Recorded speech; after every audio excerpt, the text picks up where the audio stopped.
Welcome to World Coins Explorer, the ultimate destination for rare, historic, and fascinating coin stories from around the globe. Today, we are diving deep into a tiny yet iconic coin that holds historical, cultural, and even collector's value, the 1 cent Canadian coin from the year 1987. Many people overlook small denominations like the penny, but these humble coins often carry rich stories. Whether you are a beginner coin collector or an experienced numismatist, you'll find that this tiny piece of copper tells a much bigger story. Stay with us till the end of the video as we explore the full background, design, minting details, errors, and collector value of this 1987 Canadian 1 cent coin. And don't forget to subscribe and support World Coins Explorer for more deep dives into coin history from every corner of the world. The 1987 Canadian 1 cent coin is part of Canada's long-standing penny tradition, which officially ended in 2012 when the Royal Canadian Mint stopped producing the denomination. However, in 1987, the penny was still very much in circulation, and millions of these coins were produced. The coin features a diameter of 19.05 millimeters and weighs approximately 2.5 grams.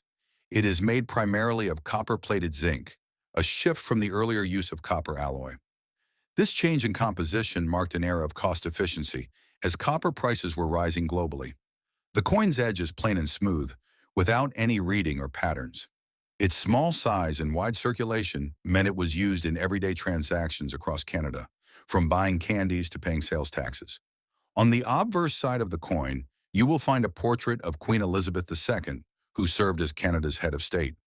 The portrait on the 1987 cent was designed by Canadian artist Arnold Machine. This version of the Queen's portrait had been in use since 1965 and remained until 1989. In this image, Queen Elizabeth II is facing to the right, wearing a tiara, and surrounded by the inscription Elizabeth II de Regina.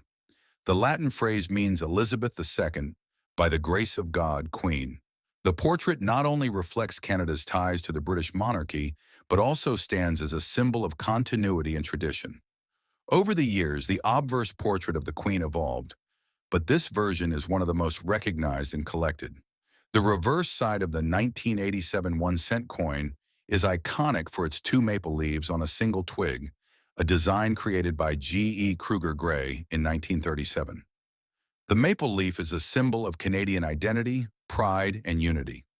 On this coin, the two maple leaves are sharp, well-detailed, and accompanied by the denomination 1 cent at the top, the word Canada at the bottom, and the date 1987 positioned between the leaves. You can also see the designer's initials KG to the right of the twig. The simplicity and elegance of the design make it a favorite among coin collectors.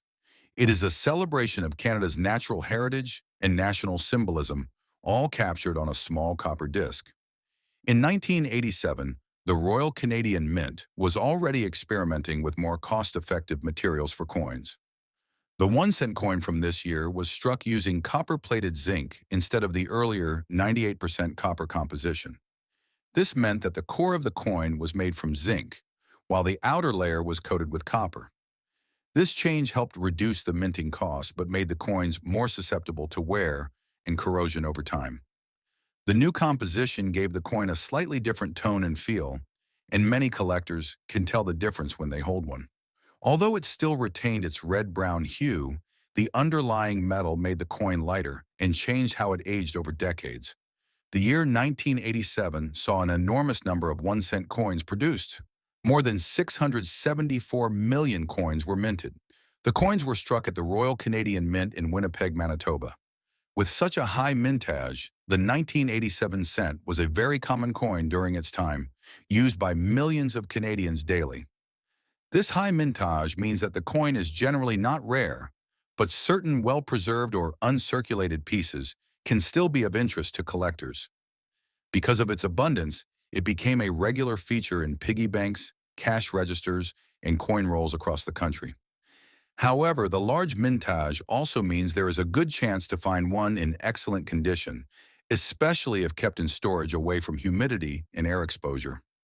Although the 1987 Canadian penny had a very standardized minting process, some error coins have surfaced over the years, which makes them extremely valuable. These errors can include off-center strikes, die cracks, doubling in the lettering or date, or even coins struck on the wrong planche. For instance, if a coin shows a misaligned die or missing elements in the maple leaf design, it could fetch a much higher price among collectors.